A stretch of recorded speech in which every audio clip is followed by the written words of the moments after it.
अस्सलाम वालेकुम my YouTube family, कैसे हैं आप सब लोग। आप सब लोगों को वेलकम टू किचन एक्सप्लोरर। और आज हम बनाने जा रहे हैं ग्रेप्स शेक, जो कि बहुत ज़्यादा डिलीशियस होने के साथ साथ आइज़ के लिए भी बहुत अच्छा है, हार्ट के लिए भी बहुत ज़्यादा अच्छा है, इम्यून सिस्टम के लिए बहुत ज़्यादा अच्छा है। मतलब इसके जितने मैं आपको बेनिफिट्स बताऊँ ना कम है।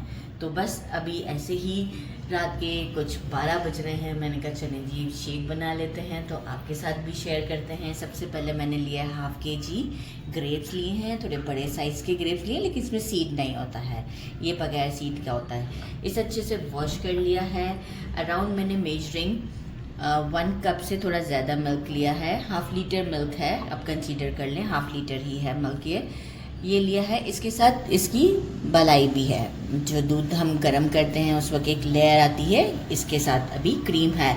अगर नहीं है तो आप 2 टेबलस्पून ऐड कर लीजिएगा, जो कि पैकेट की होती है।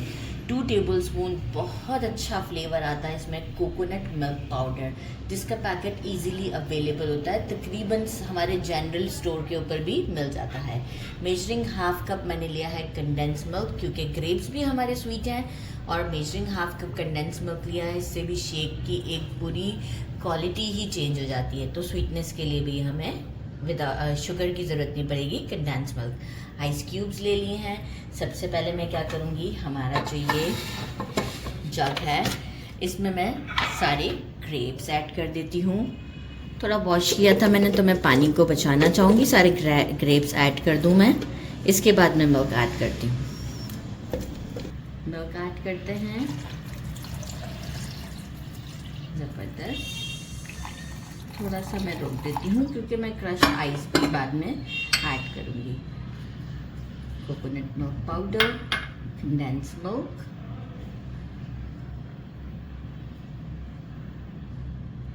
और इसे मैं पहले एक अच्छा सा ब्लेंड देती हूँ। फिर ये जो रिमेनिंग मिल्क है मैं ऐड कर दूंगी इसके अंदर, लेकिन पहले मैं इसे अच्छे से चला देती हूँ। इसके बाद मैं क्रश्ड आइस भी आइस ऐड करूँगी, वो भी हम इसी में क्रश करेंगे। ग्राइंड करने के बाद थोड़ा सा निकाल लिया है, क्योंकि फिर मैं आइस डालती तो जगह नहीं होती ना इसमें, तो थोड़ा अलग कर दिया। 2 बैचेस में मैं कर दूँगी इसे, क्योंकि सेकेंड जब मैं वो करूँगी तो इसमें मैं अगेन आइस डाल के शेक करूँगी। तो कैट दिस कितना ज़बरदस्त है। इसे हम टेस्ट करते हैं, लेकिन सेकंड बैच में रेडी कर दूं इसके बाद। अच्छा, मैं ये बताना भूल गई थी कि डायबिटीज़ के पेशेंट के लिए भी ये बहुत अच्छा है, लेकिन कंडेंस मिल्क ऐड ना करें। और जो डाइजेशन के प्रॉब्लम होते हैं, मेटाबॉलिज्म के, ये इसके लिए भी बहुत ज़्यादा फ़ायदेमंद है। तो ज़रूर ट्राई कीजिएगा। मैं इस तरह के जो ग्रेप्स का सीज़न होता है, तो मैं ये सारी, कहते हैं ना सीज़न का फल खाना चाहिए, तो ये सारी चीज़ों के साथ ऐसे अगर ना खाया जाए तो इस तरह ज़रूर ले लेना चाहिए हमें, ताकि हमारी सारी प्रॉब्लम्स दूर हो जाएं। तो टेस्ट करते हैं, बिस्मिल्लाहिर्रहमानिर्रहीम। Super super super delicious.